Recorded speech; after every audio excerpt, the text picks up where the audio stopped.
फिर निवेदन करूंगा, कहीं जाकर मत रोइए, कहीं जाकर मत कहिए कि आपको तकलीफ क्या है। ना रिश्तेदारों से, ना नातेदारों से, ना कुटुंब से, ना कबीले से, ना अपनों से, किसी से नहीं कहना कि दुख क्या है।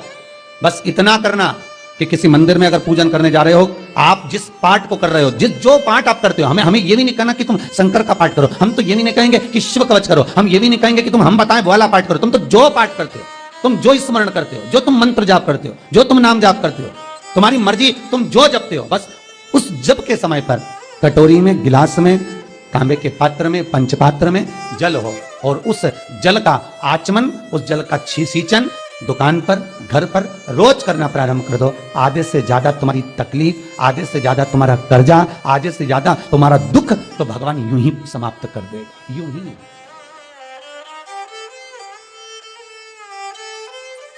हम जल कौन सा सींचते हैं भगवान? अपनी दुकान पर पानी कौन सा छोड़ते हैं? अपने घर पर जल कौन सा सींचते हैं? जब मटके में से भरकर लिया है, कुंड में से भरकर लिया है, अपने घर में नल में से भरकर लिया है, और वो पानी लाने के बाद में अपन सब दूर छिट दिया। अपन वो वाला पानी कभी नहीं छिटते जो रखा है, जो आराधना के लिए रखा है, साधना के लिए रखा है, जो भगवत स्मरण के लिए रखा है, हमने वो नहीं छिटा। हम तो भरकर लाए और छिट दिए। अरे भाई, बहुत दुख है, बहुत तकलीफ है, बहुत कष्ट है, कहीं मत भटको। जिससे तुम्हारी अच्छी पटे उसका स्मरण कर कर, उसका भजन कर कर, उसका कीर्तन कर कर, उसका नाम जाप कर कर। हम तो ये भी कहते हैं कि तुम जो भजन कर सकते हो, तुम जो स्मरण कर सकते हो, तुम्हारी चित्तवृत्ति में जो आता हो तुम वो करना। हम भी बताएं तो भी मत करना। तुम्हें अच्छा लगे तो करो, नहीं लगे तो तुम जो कर रहे हो बहुत अच्छा करो, तुम उसको जो।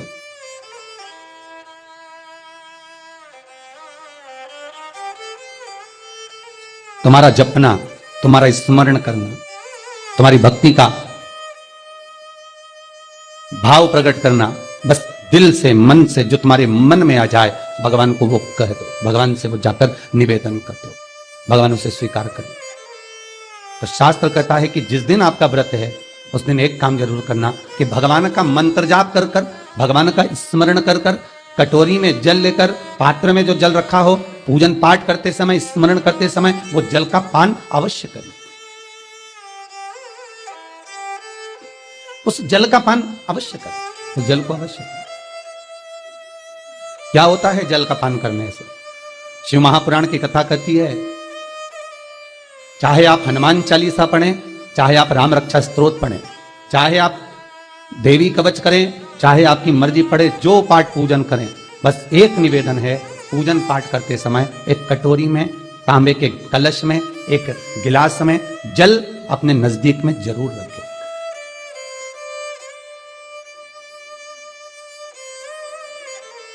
क्या होगा उससे? आप जितना पाठ करेंगे, आप जितना पूजन कर रहे हैं, आप जितनी आराधना कर रहे हैं, आप जितनी साधना कर रहे हैं, आप जितना तप कर रहे हैं, आप जितना हनुमान चालीसा, दुर्गा चालीसा, राम रक्षा स्तोत्र, यमुना अष्टक, गोवर्धन चालीसा, जो भी आप जप रहे हैं, जो भी आप सर्वोत्तम जी का पाठ करें, आप जिस भी पाठ को कर रहे हैं, उस पाठ को करते समय अगर जल तुम्हारे पास में रखा हुआ है, तो तुमने जब पाठ किया तो उसका जो तात्विक अंश है वो जल के अंदर जाएगा, और वो जल जब हम ग्रहण करेंगे तो हमारा जीवन आनंदित हो जाए। पहले के संतों को उठाकर देखिए, पहले के साधुओं को उठाकर देखिए, पहले के तपस्वियों को उठाकर देखिए। साधु, सन्यासी, तपस्वी जहां पर तप करते थे उनके पास में कमंडल में जल रखा रहता, उनके कमंडल में जल होता था। उन्होंने कमंडल में से जल लिया, श्राप दे दिया, उन्होंने कमंडल में से जल लिया, आशीर्वाद दे दिया। तो कई शास्त्र, कई विद्वान कहते हैं कि उस सन्यासी का तप बल इतना प्रबल था कि उसके मुख से जो निकलता था वो हो जाता था। ध्यान देना, सन्यासी के तप बल से भी प्रबल था उसके कमंडल का जल, जिसको वो पठन करता था, तप करता था, साधना करता था, भजन करता था, कीर्तन करता था, तो जो जल उसके पास में रखा रहता था उसमें इतना पावर आ जाता था कि बस उसको छोड़ते ही वो श्राप लग जाता।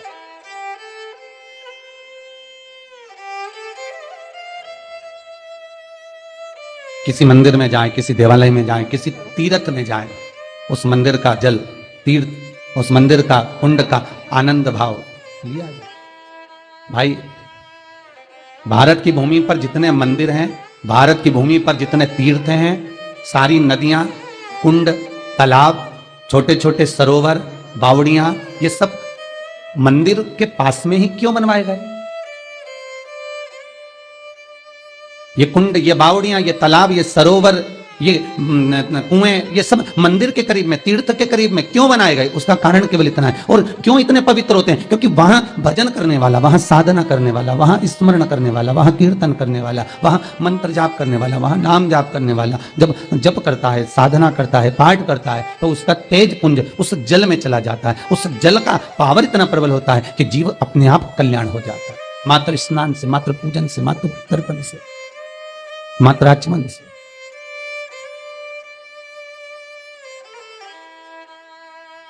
शिव महापुराण तो यहां तक कहती है